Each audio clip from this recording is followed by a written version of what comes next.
आज की तिथि को गुरु पूर्णिमा कहा।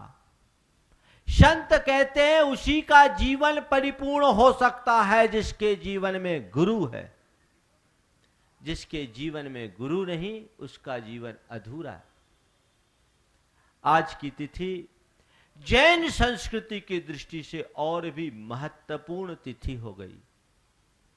महत्वपूर्ण इसलिए कि आज की तिथि में गौतम स्वामी को गुरु मिले भगवान महावीर के रूप में। और गौतम स्वामी को जब गुरु मिले तब हमें एक साथ देव, शास्त्र और गुरु तीनों मिले। सबको यह पता है कि भगवान महावीर के केवल ज्ञान के 60-65 दिन बीत जाने के बाद भी उनकी देशना नहीं खिली। क्यों? क्योंकि उन्हें किसी पात्र की प्रतीक्षा थी। उन्होंने कुछ भी उपदेश नहीं दिया। इस विषय में कल चर्चा करूंगा, कल वीर शासन जयंती। लेकिन 65वें दिन आज की तिथि में जब इंद्रभूति गौतम इंद्र की व्यवस्था से भगवान के चरणों में गया तो उस गौतम का तम तला और उस इंद्रभूति को अपने भीतर की विभूति का परिचय मिला। भगवान की शरणागत हो गया, भगवान का शिष्य बन गया, भगवान महावीर को अपना गुरु बना लिया। और जैसे ही भगवान महावीर को गौतम इंद्रभूति गौतम ने अपना गुरु बनाया, भगवान की वाणी खिर गई तो हमारे लिए भगवान मिल गए। इससे पहले भगवान महावीर को केवल ज्ञान हुआ था, पर कोई भी आप्त तब तक आप्त नहीं कहलाता जब तक धर्मोपदेश न दे। वीतराग, सर्वज्ञ और हितोपदेशी। सर्वज्ञ की सर्वज्ञता का लाभ हमें तब तक नहीं है जब तक उनकी हितोपदेशिता ना हो। इसलिए सच्चे अर्थों में कहे तो आज गौतम स्वामी की निमित्त से हमें देव मिले, गौतम स्वामी हमें गुरु के रूप में मिले, और भगवान की वाणी खिरी तो हमें शास्त्र मिला। इसलिए आज की ये तिथि हमारे लिए बहुत महत्वपूर्ण तिथि है। कल मुझसे पूछा गया था कि जैन परंपरा में गुरु पूर्णिमा की कोई अलग से महिमा पर कथा है क्या? इसे ही गुरु पूर्णिमा की कथा के रूप में समझना चाहिए। यद्यपि गुरु पूर्णिमा के रूप में हमारे यहाँ कुछ लिखा नहीं मिलता, लेकिन गुरु पूर्णिमा की इस घटना से महिमा को कम नहीं किया जा सकता। ये आषाढ़ी पूर्णिमा अपने आप में बहुत महत्वपूर्ण है और इसलिए गुरु की महिमा गाई जाती है। आप लोग रोज कहते हैं गुरु की महिमा वर्णिय जाए, गुरु नाम जपो मन वचन काए। आज मैं आपसे कुछ बातें कह रहा हूं, यद्यपि समय बहुत हो गया, लेकिन जब गुरुओं की बात आती है तो उस समय भी थम जाता है। आज सब बातें भूल जाएंगे। गुरु की इतनी महिमा क्यों? गुरु क्या है? गुरु शब्द को देखो, गु और रू। गु यानी गूढ़ अंधकार और रू यानी प्रकाश। जो अंधकार से हटाकर प्रकाश तक ले जाए उसका नाम गुरु है। गुरु शब्द में कुल 4 वर्ण है, ग उ र उ। जो गंभीर हो, उदार हो, रहस्य का उद्घाटक हो, वो गुरु। जिसके जीवन में गंभीरता के साथ उदारता और जो जीवन के गूढ़तम रहस्यों का उद्घाटक हो, वो गुरु। तो गुरु की अपनी महिमा है। गुरु जो हमें प्रभु से जोड़ते हैं। गुरु का एक हाथ भक्त की तरफ होता है और दूसरा हाथ अपने परमात्मा की तरफ होता है। वो भक्त के हाथ को पकड़ता है और परमात्मा के हाथ से जोड़ देता है, खुद को अलग कर लेता है। यही गुरु की भूमिका है। गुरु अकिंचन को महान बना देते हैं, कंकर को शंकर बना देते हैं। गुरु की भूमिका बहुत उच्च है। हम सब प्राणियों की दशा एक पत्थर की तरह है, जिससे मूर्त गढ़ने का काम भगवान गुरु कहते हैं। हमारी स्थिति एक बांस की भांति है, जिसे बांसुरी बनाने का काम सदगुरु करते हैं। हमारी स्थिति एक तंतु की तरह है, जिससे कपड़ा बनाने का काम गुरु करते हैं। हमारी स्थिति सोने की तरह है, जिसे गहना बनाने का काम गुरु करते हैं।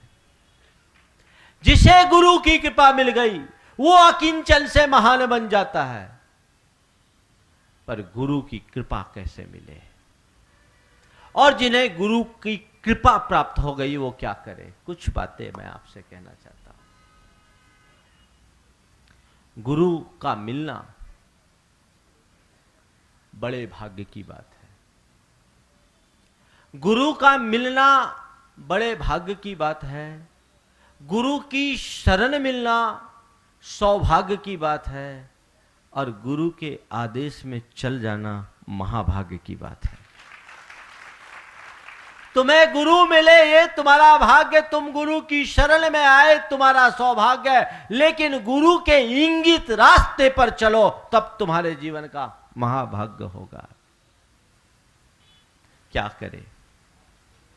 गुरु के प्रति श्रद्धा हो और समर्पण। 5 बातें मैं आपसे कहता हूं। सबसे पहली बात, नियर, गो नियर। गुरु के नजदीक जाओ। नजदीक जाने का मतलब नीचे से आके ऊपर बैठ जाओ, ऐसी नजदीकी तो सब चाहते हैं।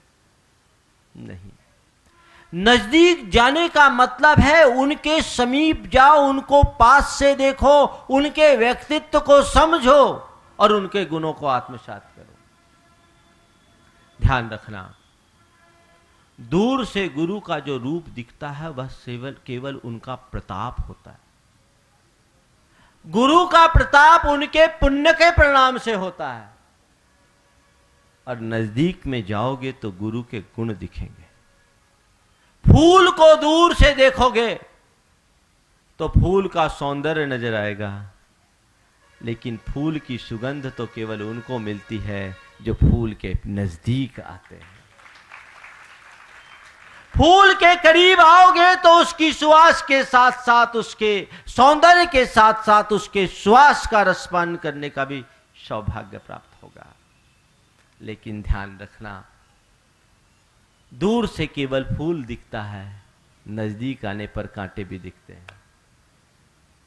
गुरु को दूर से देखोगे तो तुम्हें केवल उनका प्रताप दिखेगा, और नजदीक में आओगे तो उनके गुणों के साथ साथ उनकी कमियां भी दिख सकती है। लेकिन सच्चा गुरु भक्त और गुरु शरणार्थी वो होता है जो केवल फूल को देखता है, कांटों को नहीं। वो जानता है कि फूल सदैव कांटों के बीच होते हैं। गुरु के नजदीक जाओ, पर नजदीक जाने का तात्पर्य यह नहीं कि तुम उनके दोषों को देखने लगो। गुरु के नजदीक जाकर उनके गुणों का और निकटता से रसपान करो। ध्यान रखना, गुरु गुरु होते हैं, वो भगवान नहीं। वे मनुष्य हैं, उनके भीतर भी मानवीय दुर्बलताएं किसी रूप में होती है, और इस दुर्बलताओं को जीतने के लिए ही वे आध्यात्मिक साधना के पथ पर बढ़ते हैं। पर अभी वो साधक हैं, सिद्ध नहीं। इस बात का सदैव ध्यान रखना। तो जो सच्चा श्रद्धालु है वो गुरु के नजदीक जाता है। नियर जाओ, फिर हियर, सुनो, गुरु को सुनो। आप लोग गुरु को सुनते हैं? हाँ, सुनते हैं। कैसी सुनते हैं? जब तक आपके अनुकूल बातें हैं तब तक सुनते हैं। अगर प्रतिकूल बोल लूं तो सुनोगे? बोलो। देखो, एक है भक्त पीछे, अपनी पहचान अलग ही है, छाती फैला करके बोल रहा है कि हाँ। गुरु की सुनो मतलब गुरु जो कहे सो सुनो, अच्छा कहे तो भी सुनो और बुरा कहे तो भी सुनो। ध्यान रखना, दुनिया में और जो भी तुम्हें कहने वाले होंगे वे तुम्हारी खुशी के लिए कहेंगे, और गुरु यदि कुछ कहेंगे वो तुम्हारे हित के लिए कहेंगे। तुम्हें सुख पहुंचाने की बात कहने वाले दुनिया में घने मिल जाएंगे, लेकिन तुम्हारा हित करने वाली बात तो केवल गुरु कह सकते हैं। हो सकता है गुरु की कई बातें ऐसी हो जो तुम्हें रुचिकर न लगे, लेकिन तुम्हारे जीवन के लिए हितकर है।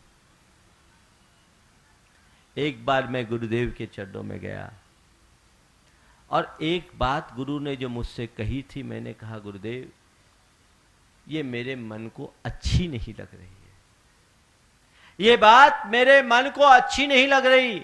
गुरुदेव ने उस दिन जो बात कही, मन प्रसन्न हो गया, अंदर से हिल गया। उन्होंने कहा कि मैं तेरे मन को संभालने के लिए दीक्षा नहीं दिया, मैंने तेरी आत्मा को संभालने के लिए दीक्षा दिया। मन को अच्छी न लगे तो भी स्वीकार करो, क्योंकि उसी में आत्मा का हित है ऐसी श्रद्धा, है ऐसी तैयारी कि गुरु मुझे जो कहेंगे मैं वो सुनूंगा। कान से नहीं, कहां से? हृदय से। सुनो, जब तक गुरु की नहीं सुनोगे तब तक काम नहीं होगा। तो नजदीक जाइए, सुनिए। Near, here, dear. गुरु से प्रेम करो, गुरु से प्रेम, गुरु के प्रति तुम्हारा प्रेम होना चाहिए। आपका प्रेम है गुरु से? है? पक्का? बिल्कुल। आपका प्रेम है ईमानदारी से बोलना, आप हमसे प्रेम करते हो, और अभी मैं आपकी उपेक्षा करके इस सभा में उस व्यक्ति को बुला लूं जो आपका विरोधी है, तो आपका प्रेम मेरे से बराबर बना रहेगा? बेनाड़ा जी कह रहे हैं बना रहेगा। बेनाड़ा जी जैसे का बना रह सकता है। जो बनेगा, बना के रखेगा वो सही है, लेकिन मन से पूछो। चलो दूसरी बात कहता हूं, मैंने आपको खबर भेज करके बुलाया कि 11 बजे मेरे पास आ जाना। आप 100 काम छोड़कर 11 बजे आ गए। फिर मैंने कहा अभी कोई काम नहीं है। आधा घंटे बाद फिर मैंने खबर भेजी, जाओ उनको बुला लाओ। आप फिर आ गए। बोले महाराज आपने दोबारा बुलाया? नहीं अभी कोई काम नहीं है। ईमानदारी से बोलो, तीसरी बार खबर भेजूंगा तो क्या होगा? क्या होगा पता नहीं। महाराज को क्या सूझ रखा, बार बार बुला रहे, कुछ कह नहीं रहे। यानी अपनी बुद्धि को गुरु के चरणों में सौंप दो। ये बुद्धि बहुत उत्पाती होती है, नाच नचाती है, हृदय से गुरु की बात को स्वीकारने नहीं देती। गुरु के चरणों में जाओ और अपनी बुद्धि को अर्पित कर दो। चाहे तुम कितने भी बुद्धिमान हो, विद्वान हो, ज्ञानी हो, दुनिया के लिए मैं विद्वान हूं, दुनिया के लिए मैं ज्ञानी हूं, दुनिया के लिए बुद्धिमान हूं, गुरु के चरणों में तो पक्का गोबर गणेश हूं, अंगूठा छाप हूं। ध्यान रखना, एक शिक्षक को अपने शिक्षक के पास छात्र से अधिक ज्ञान होना जरूरी है एक शिक्षक बनने के लिए। यदि कोई व्यक्ति शिक्षक बने तो उसे चाहिए कि जिसे पढ़ा रहा उससे अधिक ज्ञान उसके पास हो, लेकिन गुरु के लिए ऐसा नहीं है। बहुत सारे ऐसे भी गुरु इस धरती पर हुए जिन्होंने बाहर में अक्षर ज्ञान भी नहीं किया, लेकिन उन्हें अपनी अक्षर आत्मा का ज्ञान हुआ और बड़ों बड़ों को मार्गदर्शन दे दिया। आज हमारे गुरुदेव हाई स्कूल भी कंप्लीट नहीं किए और उनके चरणों में बड़े बड़े पोस्ट ग्रेजुएट डिग्रीधारी आ रहे हैं, वो दीक्षित हो रहे हैं। पर इसका मतलब ये मत समझना कि इनका ज्ञान उनसे ज्यादा है, नहीं। गुरु का ज्ञान कितना भी होगा, उनका ज्ञान अनुभव से सना होता है। शब्द ज्ञान में भले पीछे हो, वो ब्रह्म ज्ञानी होते हैं। और उनकी कृपा से ही ब्रह्म का ज्ञान मिलता है। गुरु के पास जाओ, अपनी समझ शक्ति को ताक पर रख दो। मैंने कई बार अनुभव किया गुरुदेव के विषय में। शुरुआत में उनके किसी निर्णय पर अपनी बुद्धि लगाता था, कैलकुलेशन करके देखता था और मन ही मन प्रतिक्रिया करता हूं। उनके पास जाके कहने की हिम्मत तो रहती नहीं थी कि ये चीज ठीक नहीं, ये चीज ठीक नहीं। पर 2-3 प्रसंगों में मैंने अनुभव किया कि हम लोग जो सोचते हैं वो गलत सोचते हैं और गुरुदेव जो सोचते हैं वो बिल्कुल सही सोचते हैं। तब से मैंने तय कर लिया उनके पास कोई भी बात हो, बुद्धि लगाने का काम ही नहीं है। जब तक बुद्धि लगाओगे गुरु की कृपा नहीं पा पाओगे। आचार्य गुरुदेव के चरणों में जिनेन्द्र वर्णी पहुंचे मुक्तागिरी में। उससे पहले सागर की वाचना में उन्होंने गुरुदेव को करीबी से देखा था। मुक्तागिरी पहुंचे और मुक्तागिरी में आचार्य श्री के चरणों में अपना सिर रखते हुए अपने आंसू से चरणों को प्रक्षालित कर दिए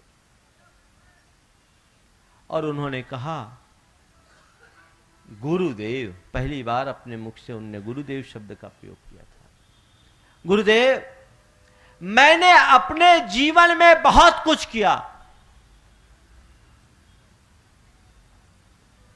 लेकिन मुझे लगा कि मैंने जो कुछ भी किया है वह सब अधूरा है, क्योंकि मेरे जीवन में एक बहुत बड़ी कमी थी कि मैं किसी को अपना गुरु नहीं बना सका। मैं किसी को अपना गुरु नहीं बना सका। और गुरुदेव, इसमें कमी गुरुओं की नहीं, कमी मेरी थी।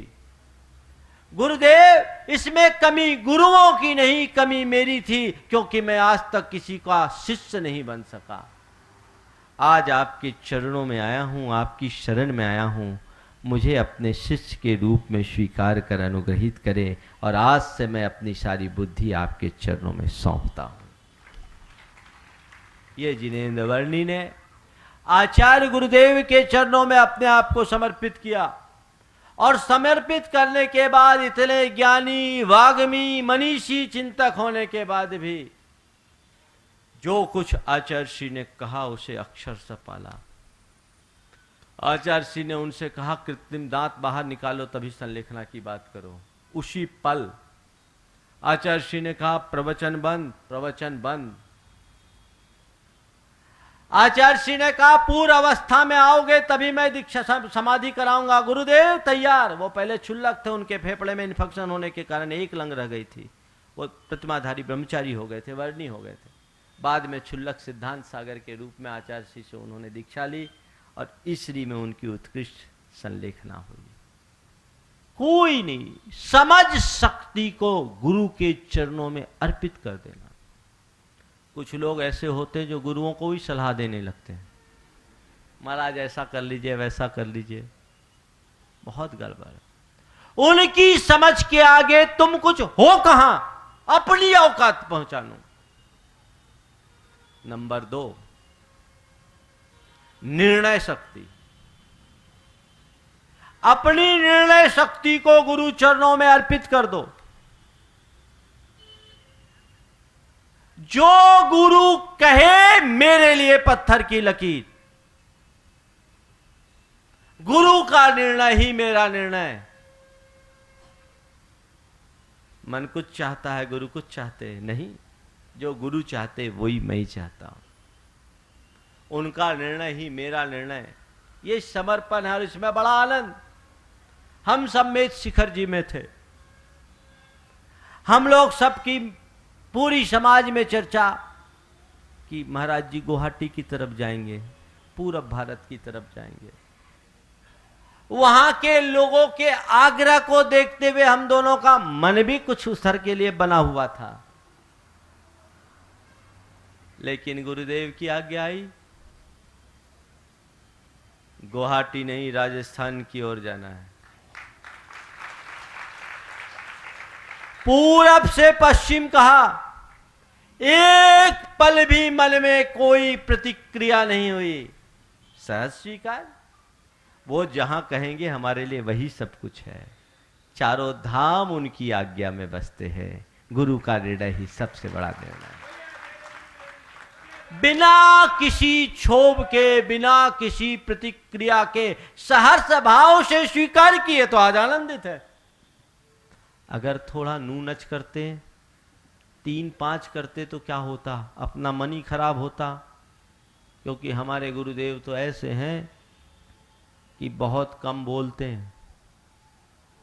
गुरुदेव बहुत कम बोलते हैं, और जब बोलते हैं तो उसमें रत्ती भर कम नहीं करते हैं। जो उन्होंने कह दिया वही होना है, तो अपना दिमाग क्यों लगाना है, समय खोना है। निर्णय शक्ति गुरु के प्रति छोड़ दो। क्यों? साधारण व्यक्ति का निर्णय सही हो इसकी गारंटी नहीं, पर गुरु अनुभवी होते हैं। वे चीजों को अनुभव की आंख से देखते हैं, इसलिए उनका निर्णय कभी गलत नहीं होता। और हमने देखा है गुरुदेव ने अपने जीवन में कई बड़े बड़े निर्णय लिए। एक बार की ऐसे भी निर्णय आए जो समाज के लिए अप्रिय हो, लेकिन वे अपने निर्णय पर दृढ़ रहे और बाद में ये साबित हो गया कि उनका निर्णय ही सही निर्णय था, समाज का इसी में भला है। तो मैं उन भाइयों से कहता हूं, बहुत लोगों ने द्रावड़ी प्राणायाम किया, कई लोग शीर्षासन भी कर गए, लेकिन क्या हुआ? तो भैया अपनी बुद्धि लगाओ मत। लेकिन क्या कहूं, गुरु को वही स्वीकार पाता है जो गुरु के स्वरूप को जानता है। तुम्हारे हृदय में अहम होगा, गुरु की कृपा कभी नहीं पा पाओगे।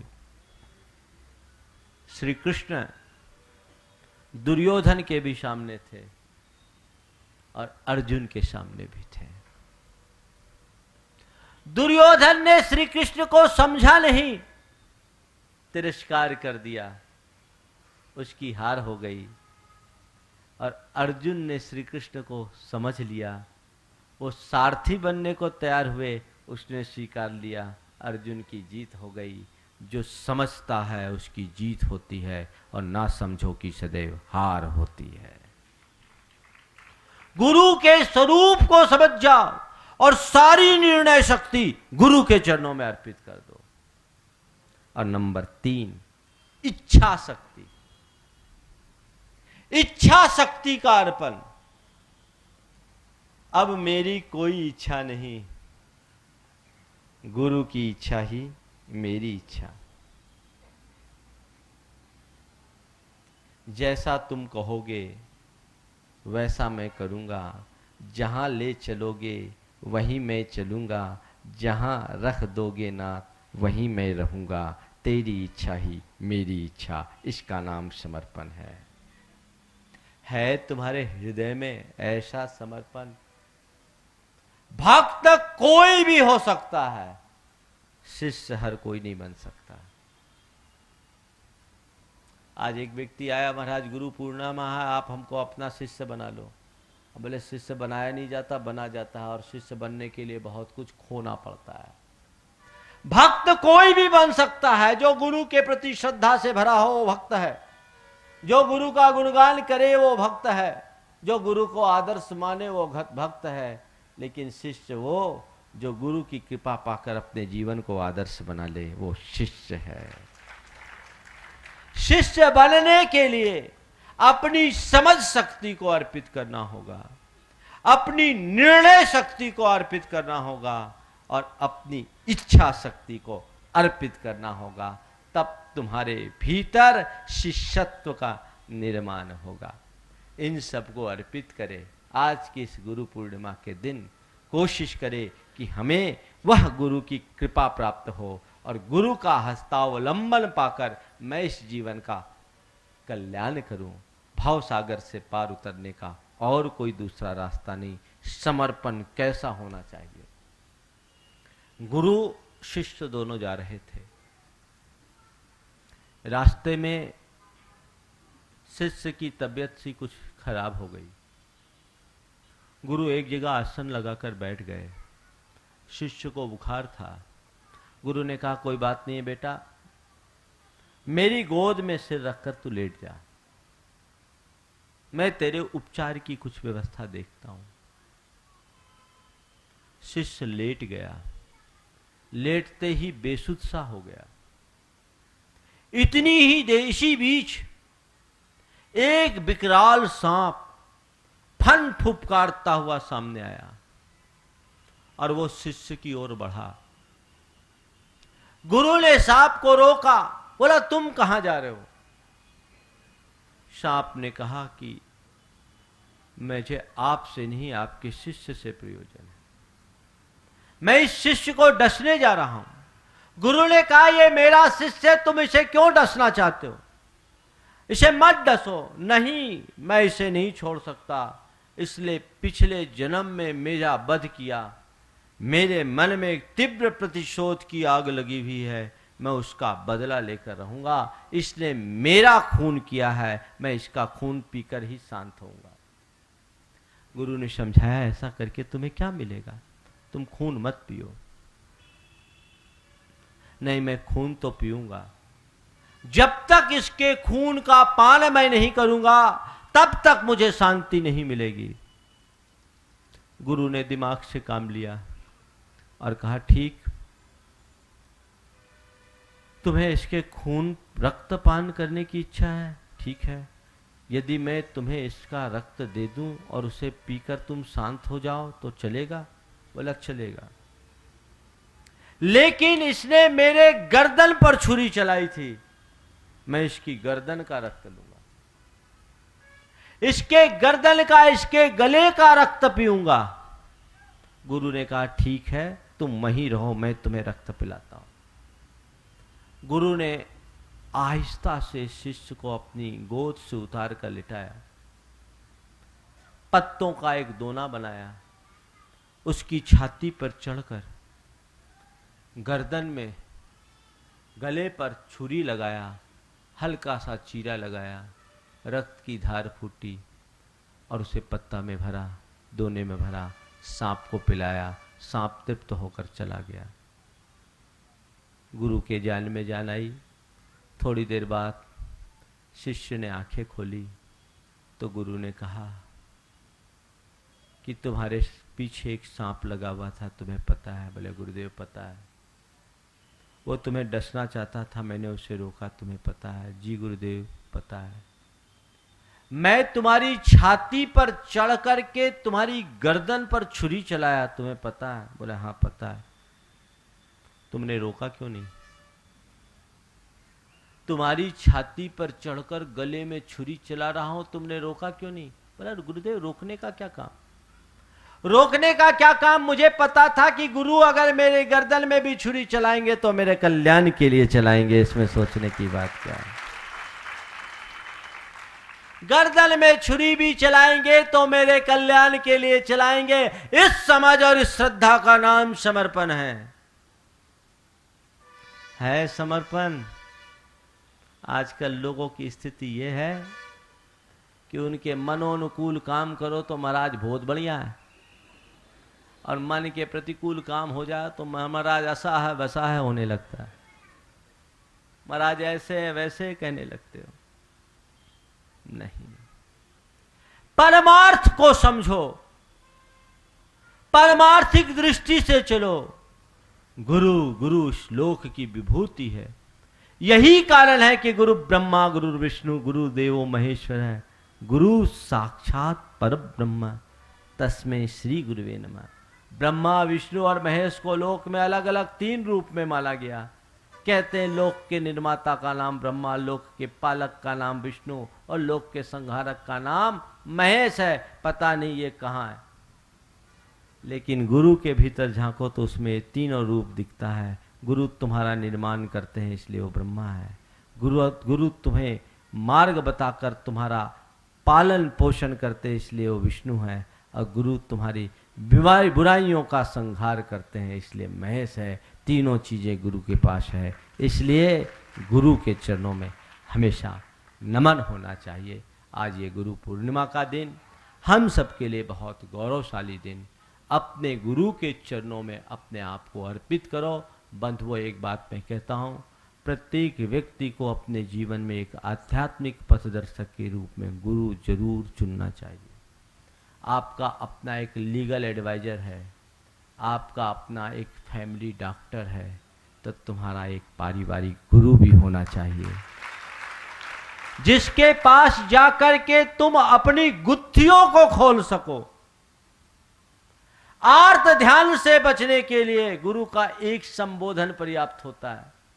बुझता हुआ मन जाग उठता है, गुरु चाहिए। इसलिए कहते हैं जिसका कोई गुरु नहीं उसका जीवन शुरू नहीं। और शुरुआत कीजिए, एक गुरु होना चाहिए। गुरु की सब बातों को मान करके चलिए। गुरु की भूमिका डॉक्टर की तरह होती है। डॉक्टर रोगी के हिसाब से दवाई नहीं देता, रोग के हिसाब से दवाई देता है। गुरु सामने वाले को खुश करने के लिए उपदेश नहीं देते, गुरु सामने वाले का हित करने के लिए उपदेश देते हैं। ऐसे हितंकर गुरु को अब खुश करने के लिए उपदेश नहीं देते, गुरु सामने वाले का हित करने के लिए उपदेश देते हैं। ऐसे हितंकर गुरु को अपने हृदय में विराजमान करके उसके रास्ते पर चले। मैं आज आप सबसे कह रहा था, आज का दिन जयपुर के इतिहास में एक बहुत अच्छा दिन बन करके आया है।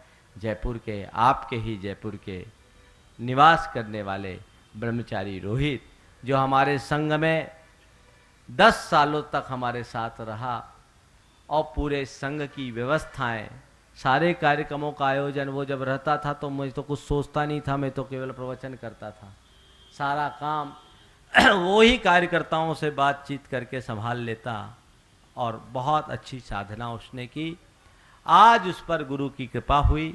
सुबह सुबह गुरुदेव ने उसे बुला करके कहा, कल का उसका उपवास था कि आज बेला कर लो और अभी किसी से कुछ मत बोलो, भगवान की पूजा करो। संकेत सबने समझ लिया।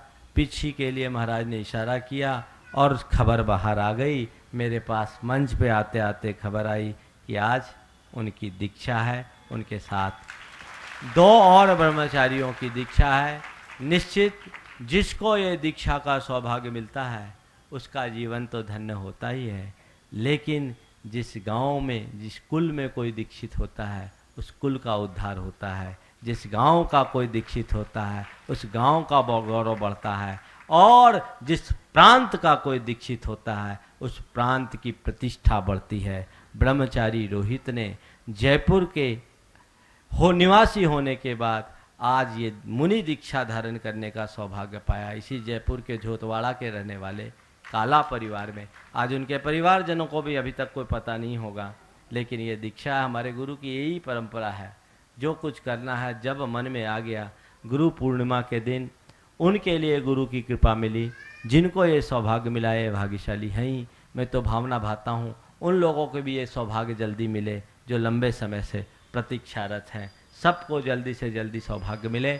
मैं कह रहा था आज की तारीख में जयपुर नहीं, पूरे राजस्थान के इतिहास में एक नई कड़ी जुड़ी है। वो ये कि हमारे संघ में पहला मुनि राजस्थान का हुआ है, वो भी जयपुर का हुआ है।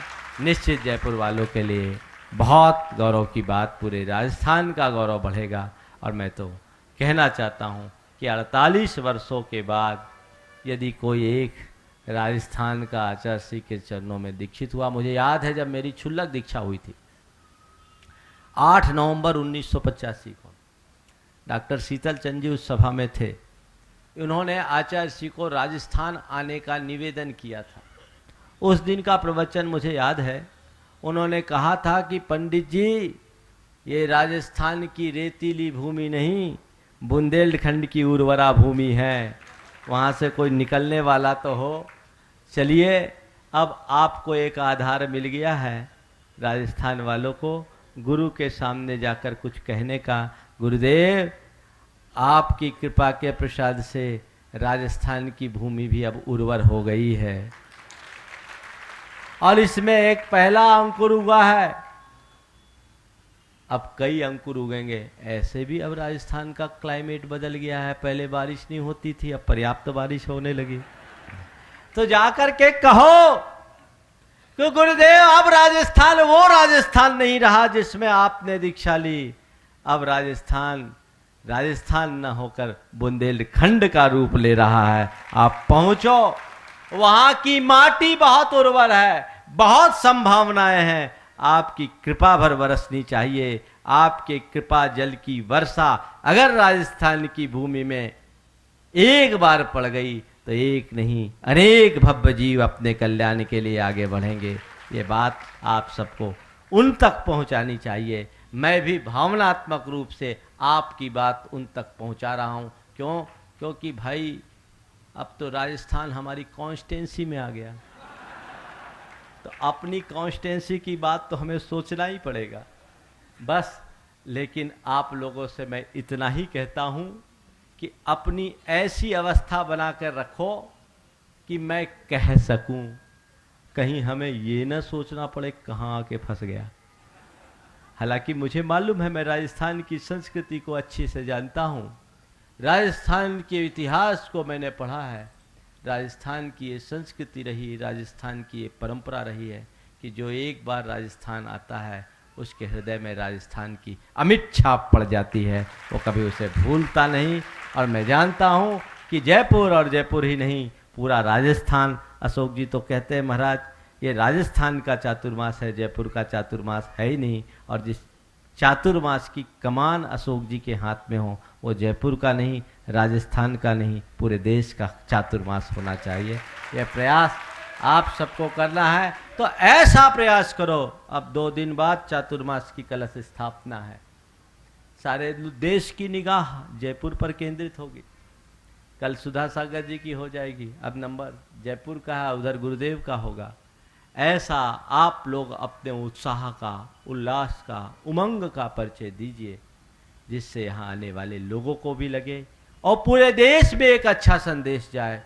और चातुर्मास कलश स्थापना के उपरांत जो ये चातुर्मास हो वो एक ऐसा चातुर्मास हो जो पूरे समाज के गुणात्मक परिवर्तन का आधार बने, तो निश्चित ये उपलब्धि होगी। मैं चाहता हूँ ऐसी भावभूमिका आज से आप लोग बनाना शुरू कर दे, ताकि चातुर्मास के अंत में जो मैं पत्र लिखूं उसमें मेरे पास लिखने को बहुत कुछ हो, आपकी शियार अच्छी हो, ताकि आगे का रास्ता प्रशस्त हो। यह जवाबदारी आपकी है। समय आप सबका हो गया।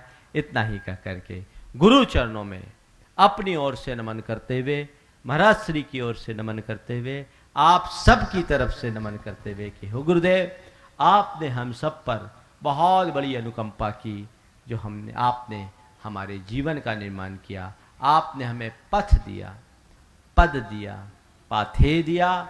हम आपके इस उपकार के प्रति सारे जीवन ऋणी रहेंगे। आपके इस उपकार को हम कभी चुका नहीं सकते। बस यही कामना करते हैं कि जैसे आपने हम सबको पथ दिया, आपकी कृपा से सारे संसार का पथ प्रशस्त होता रहे, हर भव्य जीव अपना कल्याण करता रहे। इसी भाव के साथ तरणी विद्या सागर गुरु तारो मुझे ऋषि, करुणा करो, कर से दो आशीष। जय बोलो परम पूज्य आचार्य गुरुवर श्री विद्यासागर जी महाराज। बोलिए परम पूज्य 199 वर्ष